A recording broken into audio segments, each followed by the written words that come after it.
Hello everyone. If you're over 60 and find yourself waking up around 2 to 3 a.m., here's what you should do. I'm happy to share some insights into a common health concern, especially regarding sleep, which is something most people over 60 experience to some degree.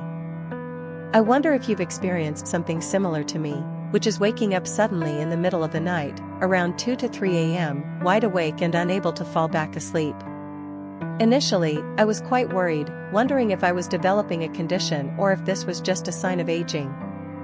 But after doing some research and talking with doctors and others my age, I realized that waking up around 2 to 3 a.m. isn't necessarily a serious issue for older adults. Sometimes, it's just the body's gentle way of speaking up, reminding us to pay more attention to our well-being. The question is, what should we do when we wake up like that? How can we help our bodies feel relaxed and fall back asleep easily, without feeling tired the next morning? In today's discussion, I'll explore this issue with you in a simple, easy-to-understand way, and most importantly, you can apply these tips right after watching this video. These methods are inexpensive, don't require medication, and are very easy to implement. So now, let's dive into the first part of today's video, waking up at 2 to 3 a.m. after 60. Do these 5 simple things, your body will thank you, helping you stay healthy and live 30 years longer. First thing to do, sit up gently, don't jump up suddenly folks. If you happen to wake up at 2 to 3 a.m., the first and most important thing isn't to try forcing yourself back to sleep, nor is it to jump right out of bed. Instead, sit up slowly and gently. I know many of you have a long-standing habit of sitting bolt upright as soon as you wake up. Some even turn on the light and immediately get out of bed to wake themselves up. But at 60 and over, our bodies aren't as resilient as they used to be. After lying still for several hours, blood circulates more slowly, and blood pressure hasn't yet stabilized. Getting up too quickly can easily cause dizziness, lightheadedness, or even a fall. I'm sure many of you have experienced this without realizing it. So, when you wake up in the middle of the night, the first thing you should do is lie still for a moment, taking about 3 deep breaths to help your brain understand that you're awake. Then, slowly roll onto your side, using your hand to gently push yourself up, like helping a sleepy grandchild sit up. Treat yourself with respect. After sitting up, let your legs dangle off the side of the bed, don't rush to stand up. Sit there for a minute or two, take a slow, deep breath in, and exhale slowly, repeating this a few times. This small action helps stabilize your heart rate and blood pressure, preventing dizziness when you stand up. You know, we may not be young anymore, but if we listen to and treat our bodies gently, old age can be a very beautiful and peaceful stage of life. A little slowness and a little tenderness will help us be healthier and more peaceful every day. Remember, don't jump up immediately after waking up. Instead, sit up slowly, breathe deeply, and then move on to the next step. It's a simple yet surprisingly effective way to love yourself, folks. Second thing to do, drink a few sips of warm water, relax and fall back asleep easily, my friends. After sitting up gently, the second thing you should do is drink a few sips of warm water.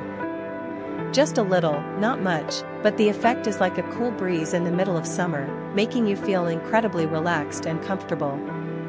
I know many of you might think that drinking water at this hour will just make you have to go to the bathroom again, which is a hassle. But let me tell you, if you drink it correctly, just a few sips, it not only won't bother you but will also help your body return to a deeper sleep. Imagine, your body is working quietly all night long, your heart is still beating, your liver is still filtering, your kidneys are still filtering blood, and your lungs are still breathing.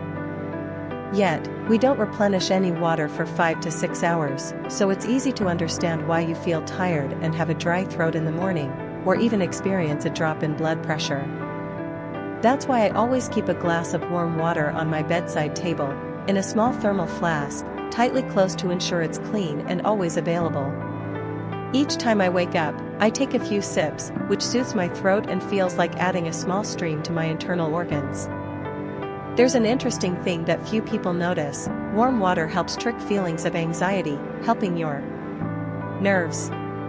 Often, the reason we can't fall back asleep isn't physical tiredness but rather a lack of calm and inner peace. When anxiety surfaces, a few sips of warm water feel like a soothing hug in the middle of the night, reminding Tommen that everything will be okay. Ladies and gentlemen, don't underestimate the importance of drinking water at this age. A small action, done correctly, can yield significant benefits. So, remember, when you wake up around 2 to 3 a.m., don't let your body become dehydrated or your throat parched. Instead, drink a few sips of warm water, like watering a plant, to help yourself feel refreshed again. Once the body is soothed, Tommen will be ready to embrace the third thing, which is also gentle and very helpful. I'll share the third thing to do right now. Use the restroom and gently wash your face with cool water. Dear friends, after sitting up comfortably and drinking a few sips of warm water to soothe your body, a very natural thing we should do is to use the restroom. Many of you wake up in the middle of the night precisely because your bladder is sending signals, and if we try to ignore these signals and stay still to fall back asleep, it actually just makes us more uncomfortable. I often compare going to the bathroom in the middle of the night to releasing water from a full container. Even though it only takes a few minutes to get out of bed, the subsequent feeling of relief and a light, empty abdomen will help us relax much more. Especially for older adults, holding urine for too long can put pressure on the bladder, potentially leading to urinary tract infections or urinary incontinence in the long run. And after using the restroom, you should combine it with a very small but valuable act: washing your face with cool water. No need for ice-cold water, just gently cool water, splashing a few drops on your forehead and cheeks, then drying with a soft towel. The feeling of cool water touching your skin in the quiet of the night is like an early morning breeze blowing through your mind, making your head feel lightly refreshed without fully waking you up. This also has another benefit: it helps awaken the tear glands and cleanse the eyes, which is great for those of you who experience dry or itchy eyes after sleeping. It may sound simple, but when you do it, you'll feel like your body has been refreshed, light, clean, and ready to fall back into a deeper sleep. Old age is like that. Every small gesture to the body is like taking care of yourself. Don't underestimate things that seem trivial, because those are the things that maintain your health every day. Now, if your body still feels a little restless and doesn't want to fall back asleep, I'll suggest a great way to soothe it, which is also very familiar and easy to do, in the fourth thing to do. The fifth thing to do: listen to soothing sounds to calm your mind and make it easier to fall asleep. Dear friends, when the night is late, the house is silent, and all the sounds outside on Pho Kung have retreated into sleep, our minds are more awake than ever. Some of you have told me, the quieter it is, Tuk Su, reality, hears the sounds of my heart more clearly, and they are all worries, old stories, children's issues, and nameless things. Actually, it's not your fault.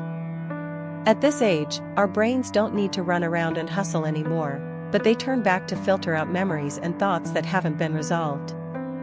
And when we wake up in the middle of the night, the mind is temporarily released, making it hard to fall back asleep, not because of tiredness but because the mind keeps running around.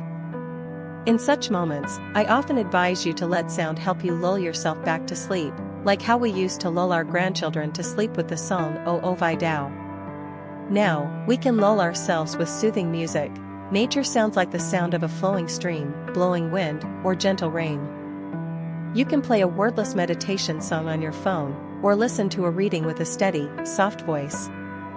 Some sounds, like the sound of wind blowing through the forest or rustling leaves, just listening to it for a while can lighten the heart, make your eyelids droop, and before you know it, you've fallen back asleep. The important thing is that the sound must be very gentle, not startling, not overly exciting. The goal is not to entertain but to be a companion to your mind, leading you away from anxiety and back to sleep. If you're not used to using a phone, you can use a small music player or a cassette player with a USB that's easy to operate. Just prepare a piece of music you like, turn it on when needed, like a companion every night. And so, with just a little gentle sound, we can transform the moment of waking up in the middle of the night, which seems inconvenient, into a moment of yin, peace, gently closing a full sleep. Dear friends, Okay, I understand. Here's the rewritten passage, adhering to all the specified requirements and maintaining continuity with the provided preceding paragraph. Our mind, leading you away from anxiety and back to sleep. If you're not used to using a phone, you can use a small music player or a cassette player with a USB that's easy to operate. Just prepare a piece of music you like, turn it on when needed, like a companion every night. And so, with just a little gentle sound, we can transform the moment of waking up in the middle of the night, which seems inconvenient, into a moment of yin, peace, gently closing a full sleep. Dear friends, if you've watched this far and have managed to apply even just one of the things I've shared, congratulations. It means you've started to listen to your **con by spirit. My dear friends, if you've watched this far and have managed to apply even just one of the things I've shared, congratulations. It means you've started to listen to your **con by spirit. And you've already taken a more proactive role in your personal health care. Sometimes, just a small change, done at the right time and in the right way, can bring significant improvements to both your physical and mental well-being. I sincerely hope that those who have tried these methods or have more effective approaches will not hesitate to share them in the comments below, so that I and everyone else can learn. Each shared experience is a valuable lesson, and who knows, it might help someone sleep better tonight. If you find this video helpful, please click the like button and share it with your loved ones, friends, especially those who are at the age where their sleep is fragmented like ours. Dear friends, at the beginning, I shared 5 simple but effective things that can help you fall back asleep when you wake up in the middle of the night. But have you ever wondered why it's often between 2 to 3 a.m. and not 1 a.m. or 5 a.m.? This seemingly simple question leads us to something interesting. The body has a biological clock that operates continuously. It's this clock that wakes us up, not external noises or shadows on the wall, but an internal call. So, how does this clock work, and what is the specific role of the liver during the 1 to 3 a.m. timeframe? Let's explore this in more detail in the following section, a biological clock and the role of the liver asterisk. It's not a coincidence that our bodies consistently choose the 2 to 3 a.m. timeframe to wake up. It's not due to bad habits, nor is it necessarily a medical condition, but it's largely related to the biological clock, a concept recognized by both traditional and modern medicine. According to traditional Eastern medicine, a 24-hour day is divided into 12 two-hour periods, each corresponding to the peak activity of a specific internal organ. Among these, 1 a.m. to 3 a.m. is the time when can liver energy, or the liver, is most active. This is when the liver performs its function of filtering, detoxifying the blood, and eliminating negative emotions accumulated during the day. Therefore, waking up at this time may be because the liver is working harder than usual, perhaps due to an irregular diet, taking a lot of medication, or experiencing smoldering stress or anger. At that point, the liver speaks up and we wake up. Western medicine explains this through the mechanisms of hormones and circadian rhythms. At night, the liver continues to work to filter blood and detoxify. But if you eat late, drink alcohol, or are taking many prescription medications, the liver will have to work harder during the 1 to 3 a.m. timeframe. At this point, the body is more likely to enter a mild state of alert, causing us to wake up for no apparent reason. However, don't worry too much. Waking up during the liver's active hours isn't a bad thing. On the contrary, it shows that our body is still very sensitive and still connected to itself. The important thing is to gently listen to the body, like listening to an old friend telling stories, without interrupting, without being impatient, just listening quietly and adjusting gradually. Remember this for simplicity, 1 to 3 a.m. is the liver's time. If you frequently wake up at this time, consider it a reminder to live more gently, eat healthier, and pay a little more attention to yourself each day. 2. Hormonal changes with aging, fragile sleep, easily disturbed mind. Dear friends, at the age of 60 and beyond, there's one thing that no one can avoid: sleep is no longer as deep and continuous as it was in youth. You may go to bed early, but then it's restless, easily startled, and especially easy to wake up at the right time around 2 to 3 a.m. Why is that? Simply because the hormones in the body have changed over time. Imagine an old alarm clock that used to be set for 6 a.m., but now it rings at 3 a.m. without anyone setting it. That's an internal alarm. Specifically, a hormone called melatonin, which plays a role in creating drowsiness and helping the body sleep deeply, decreases with age. When you're young, melatonin is released regularly in the evening, signaling to the body that it's time to rest. But as you get older, the amount of melatonin decreases significantly, making sleep.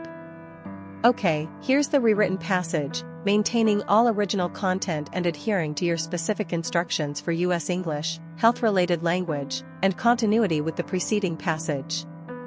Making sleep come later and also making it easier to be interrupted. Not only that, but our bodies also become more sensitive to the surrounding environment. The slightest glimmer of light, a small sound, or a minor temperature change can be enough to wake us up. It's not because we've become picky, it's because our nervous system has aged and doesn't have the same resilience it used to. Additionally, many older adults are taking medications to manage chronic conditions such as hypertension and diabetes. Medications for cardiovascular diseases can also indirectly affect sleep quality, leading to unexplained awakenings during the night. However, there's no need to worry excessively. This is a natural physiological occurrence as we enter our later years. Waking up doesn't necessarily indicate a medical condition, but rather that the body is transitioning into a new phase that requires gentle adjustments for adaptation. Instead of feeling frustrated when waking up in the middle of the night, try to gently accept it as a friend who occasionally visits earlier than expected. Thinking this way can help reduce anxiety, panic, and promote a more peaceful daily life. Diet also significantly impacts sleep. It's best to eat moderately in the evening to allow the stomach time to rest. Have you noticed that sometimes waking up at 2 or 3 a.m. isn't due to stress, light, or noise, but simply because of an uncomfortable, unsettled stomach, as if something hasn't been fully digested? In reality, it's the stomach and intestines speaking up. After over 60 years of activity, the body's organs all need to rest on schedule, especially the digestive system. During the day, the digestive system works hard, but at night, when it should be resting, it's instead working overtime due to late, large, or hard-to-digest dinners. Imagine eating dinner at 8 or 9 p.m. and then lying down immediately. How can the stomach possibly digest everything in time? By 2 or 3 a.m., the stomach is still sluggishly working, producing gas and bloating. That's why we wake up, feeling full and uncomfortable. Older adults should eat simpler meals that are lower in fat and easier to digest. I often advise older adults to eat a light dinner of thin porridge, boiled vegetables, or steamed fish.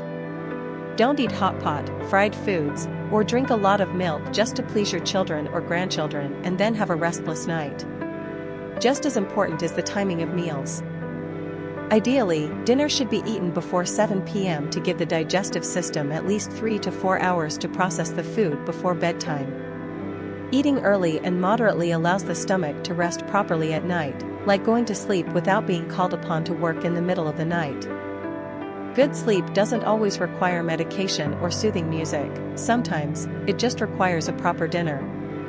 Remember, whether or not you sleep soundly can sometimes be determined by what you eat for dinner. If your mind is worried and your heart is longing, it's easy to wake up at night. Dear Tommen, there is one thing that medicine can hardly measure accurately, but anyone who turns 60 understands deeply, which is that sleep is not only determined by the body but also depends a lot on our mental state. I have met many Tommen who are healthy, eat moderately, and have no obvious diseases, but every day at 2 to 3 in the morning, they wake up and sit up. They are not tired or in pain but cannot fall back asleep. After thinking carefully, I understood that it is the silent worries, the unspoken things in my heart that make me sleepless. Young people are too busy to be sad for long, but in old age everything slows down. Nostalgia, worry, children's affairs, past events, all appear very clearly when night falls. Even just the distant look in my grandchild's eyes in the afternoon, or the sigh of my child at dinner, is enough to worry me all night. Tommen, do you know that science calls this hidden stress, not the heavy type of stress but the silent type that keeps the brain working underground even when we are asleep. When the brain is overloaded, it will wake us up. Night is when all sounds are silent, so the voice of the heart is even louder.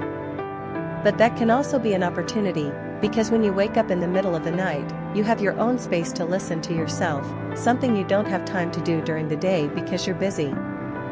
Instead of being afraid of insomnia, Tommen can try sitting still, breathing slowly, placing a hand on their heart and asking themselves what their heart is thinking and who they are missing.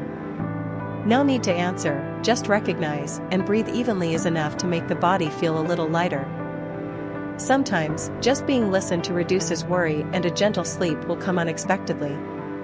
The sacred 5 o'clock is not necessarily a mystery, sometimes it's just I've focused on maintaining the original meaning and information, while adjusting the language to fit a US English, health-focused style. I've kept the same informal, direct tone as the original. I also maintained continuity with the provided preceding passage. Finally, all instances of ko-bac have been replaced with Tommen OK. Here's the rewritten passage, following all your instructions meticulously. I've focused on maintaining continuity with the preceding sentence. The sacred 5 o'clock is not necessarily a mystery, sometimes it's just and ensuring all details are consistent and unchanged in meaning. Sometimes, just being listened to reduces worry and a gentle sleep will come unexpectedly.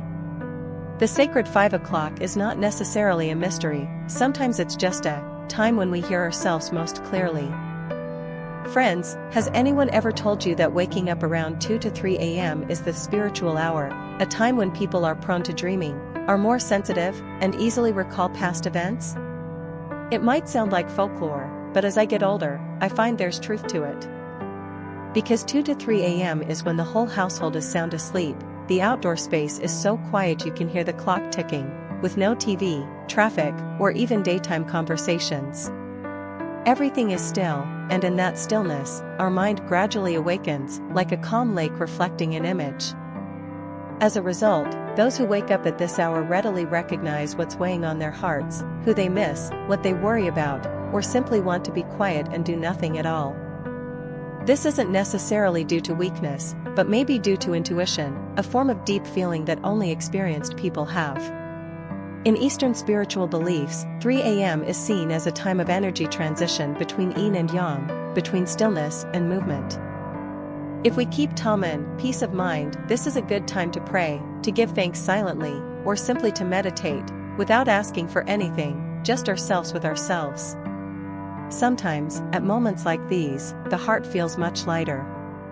Sleep returns before we know it. I don't encourage superstition, but I believe that humans have not only a physical body but also a spirit, Hanbaya, a vibration that modern science cannot fully measure. And old age is when that part speaks up more, not noisily, not fiercely, but with gentle awakenings at 3 a.m. So, friends, if you wake up at that hour, don't be afraid. Don't think something is wrong, but see it as an invitation to pause, to listen, to connect with yourself most deeply in the day. Friends, in the preceding section, I went with you through very ordinary but also very profound reasons explaining why many of us often wake up at 2 to 3 a.m., from the biological clock, liver activity, hormonal changes, to the evening meal, and even silent spiritual vibrations. All of these can be factors that awaken us in the dark, but the most important thing is not to rush to worry or fear. Because only when we understand the cause does that awakening cease to be a nuisance and become an opportunity for us to live slower, deeper, and healthier lives. If you see yourself in what I have just shared, don't hesitate to leave a few lines below. And if you find the video useful, please click the like button and share it with your loved ones. Ko Hung, MS. Hung, 63 years old, wakes up at 3 a.m. I'm no longer afraid but even look forward to it. Ko Hung, Ms. Hung, 63 years old, lives in Tampa District, Ho Chi Minh City, a gentle, simple woman who once lived in the obsession of prolonged insomnia. She is a retired teacher. Since retiring, no longer standing in class, no longer having students chirping, "Teacher, oh teacher," she began to feel that time was longer but also sadder. During the day, she loiters with cooking, in the evening, she watches TV to pass the time, then goes to bed at 9 p.m. because she doesn't know what else to do. But strangely, every day at exactly 2:50 a.m., she wakes up, her mind is awake but her heart sinks, not because of pain but because of emptiness. She lies still in the dark, her eyes wide open and sighs, "Another night, I'm out of it again?" On the first nights, she tried to fall back asleep, tossing and turning, counting her breaths, applying medicated oil to her head, but it didn't work. She turned on her phone, browsed Facebook, looked at pictures of her children and grandchildren, watched some entertainment clips, then scrolled down to read the news. The more she watched, the more awake she became. Near morning, her body was tired, her eyes were heavy, but her mind was still not at peace. Every morning, Ko Hung, Ms. Hung, woke up with a buzzing head, a stiff neck, swollen eyes, and that day she usually couldn't do anything well.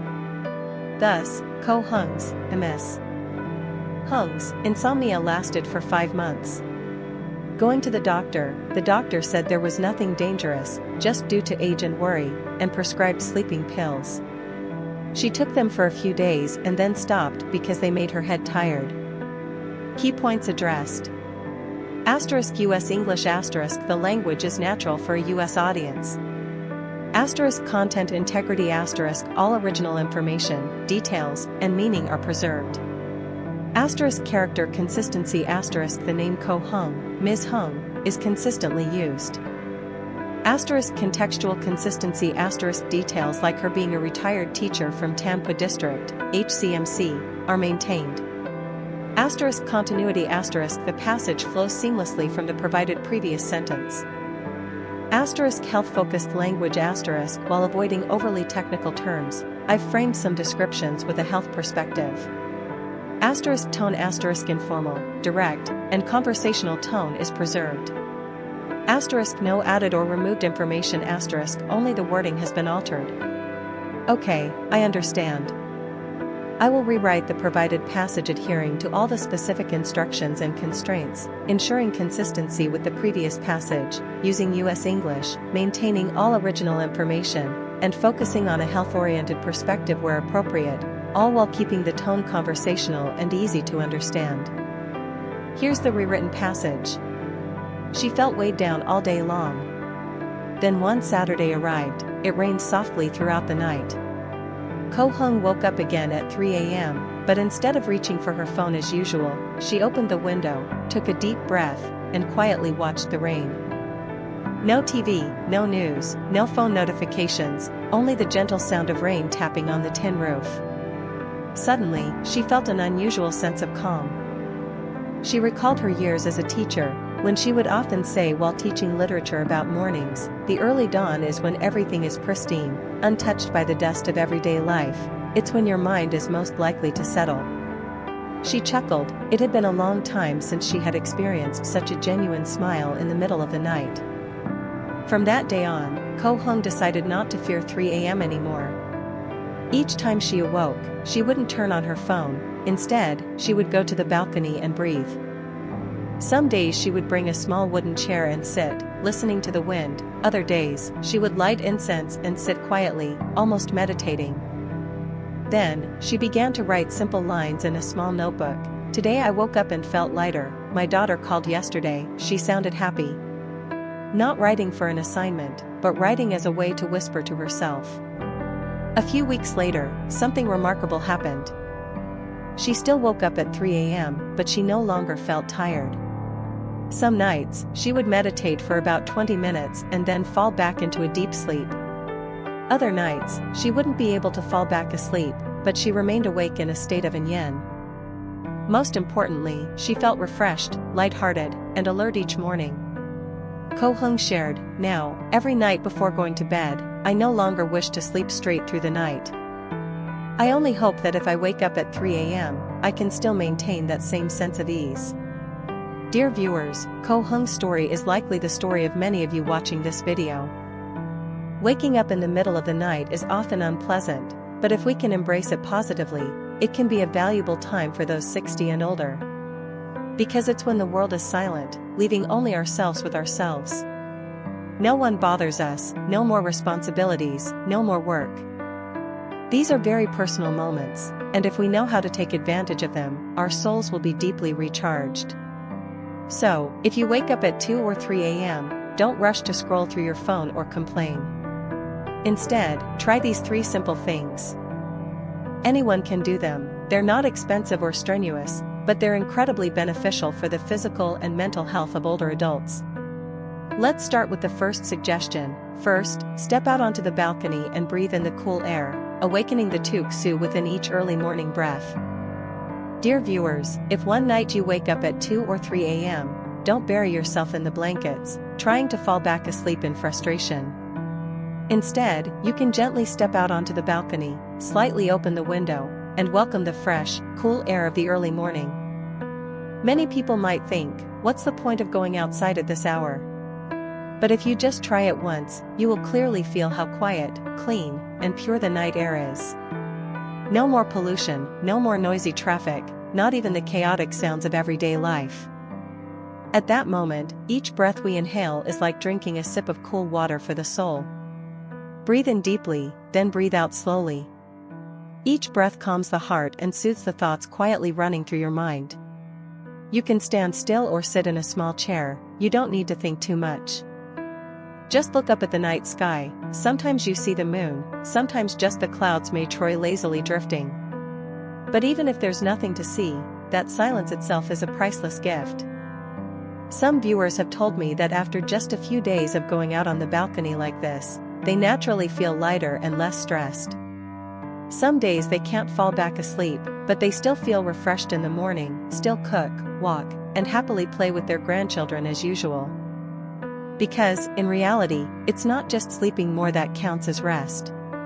If your tummy is at peace, if your mind is quiet, then just a few minutes of sitting quietly in the fresh air is enough to make up for hours of tossing and turning in a closed room. And don't forget that when we step out onto the balcony, we are stepping out of the confined walls within our hearts.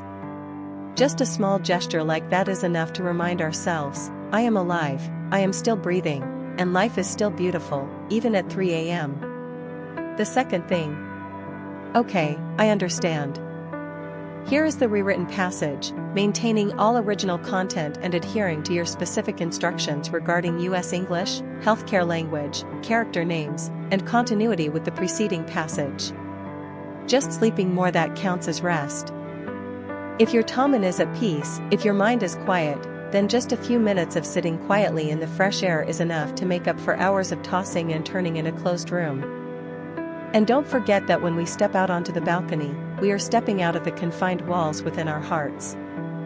Just a small gesture like that is enough to remind ourselves, I am alive, I am still breathing, and life is still beautiful, even at 3 a.m.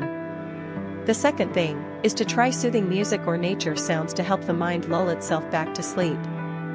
When waking up in the middle of the night, beyond the external quiet, the most unsettling thing isn't the darkness, but the racing thoughts in our heads. Concerns about children, health issues, and memories of loved ones who have passed away can flood our minds. The more we think, the more awake we become, the more we remember, the harder it is to fall asleep. During these times, instead of turning on the TV or scrolling through a smartphone, which can easily make us fully awake, consider a gentler approach. Listen to a meditative piece of music, the sound of a babbling brook, gentle rain, or simply a soft, familiar folk song. There's no need to analyze the music or use high-tech headphones. Just turn on a small device or phone with a speaker at a moderate volume. The sound can soothe the mind naturally. Imagine it's like singing an oh-oh lullaby to your child, but now you're lulling yourself back to sleep. When listening, there's no need to focus or try to fall asleep. Just hey to the music play like a whispered friend. It could be a bamboo flute, a zither, or simply the sound of wind through a field. All of these can slow down the stream of thoughts, bringing the mind back to the present moment. The key is to choose calming sounds, without sudden changes, and avoid upbeat songs with lyrics that make you want to listen intently. The goal here is relaxation, not entertainment. Many individuals share that just 10 minutes of listening to soft music can ease the body, and the eyelids begin to droop until they fall asleep without realizing it. Some may not fall back asleep, but they lie still without feeling tired or uncomfortable, and wake up feeling refreshed. This shows that sometimes sleep doesn't require medication, but simply a little adjustment from the surrounding environment and within the body. A gentle stream sound is like a soothing melody, paired with a soul that knows how to be still. When we are truly quiet amidst those soothing sounds, we can reconnect with ourselves and find more yin each night. A third solution is light physical activity. Arranging clothes or folding a blanket is not just housework, but also an effective therapy for soothing the mind. Some nights, we wake up and toss and turn, unable to fall back asleep. At this time, going out to the balcony to breathe, or listening to music, may not be enough to soothe the restlessness.